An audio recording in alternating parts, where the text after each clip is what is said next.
নমস্কার বন্ধুরা, ঝর্ণা কিচেন সবাইকে স্বাগত। আশা করি সবাই ভালো আছেন।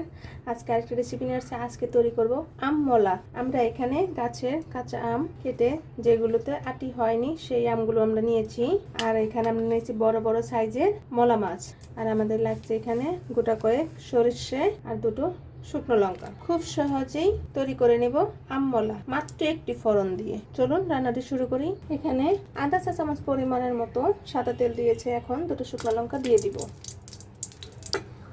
এখন ফোড়ন দিয়ে দেব। আমরা এখানে কোনো আদা রসুন পেঁয়াজ কোনো কিছু ইউজ করব না, মাত্র একটি ফোড়ন দিয়ে সরিষে ফোড়ন দিয়ে রান্না করব। এখন আমগুলো দিয়ে দেবো এভাবে। এখানে প্রয়োজন মতো লবণ, আধা চা চামচ পরিমাণের চেয়ে কম হলুদ গুঁড়ো, আধা চা চামচ পরিমাণের মতো লঙ্কার গুঁড়ো, 1 চামচ ধরে ধনিয়ার গুঁড়ো। এখন ভালোভাবে কষিয়ে নিতে হবে। সামান্য জল দিয়ে কষাতে হবে যাতে মশলাটা পুড়ে না যায়। আমরা 1 মিনিট থেকে 2 মিনিটের মতো একটু কষিয়ে নিব। 2 মিনিট হয়ে গিয়েছে। এখন আমরা মলা মাছগুলো এর মাঝে দিয়ে দিব। এখানে কোনো হলুদ লঙ্কার গুঁড়ো আমরা দেইনি, কারণ আম যেগুলো মশলা দিয়েছে আমের মাঝে ঠিক এগুলোতেই হয়ে যাবে। খুব আলতোভাবে মাছগুলো নেড়েচেড়ে দিতে হবে, না হলে মাছগুলো ভেঙে যাবে। এখন খুব সামান্য পরিমাণের মতো একটু জল দিয়ে দিব। একবার যে খাবে এভাবে হাত চেটে খাবে, এতটাই মজার হয়। এখন আমরা ঢেকে দেব।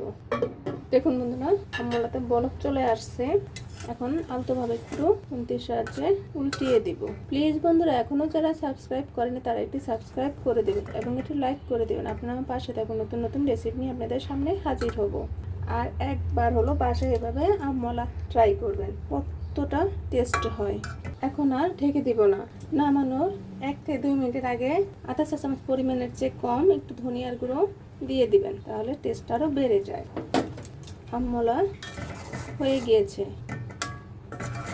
আমরা 1 মিনিটের মতো চুলা রেখে দেব। দেখুন আমটা একদম গলে গিয়েছে, কারণ গাছের টাটকা কচি আম। এখন আমরা নামিয়ে নিব। দেখুন বন্ধুরা, আমাদের আমলা তরকারি হয়ে গিয়েছে। ঝোলটা অবশ্যই একটু পাতলা রাখবেন, তাহলে খেতে অনেক অনেক টেস্ট হয়। গরম ভাতের সাথে অনেক অনেক ভালো লাগে। এবং আপনারা শেষ পাতে অবশ্যই আম মলা দিয়ে খাবেন। ভিডিওটি দেখার জন্য ধন্যবাদ। Thank you.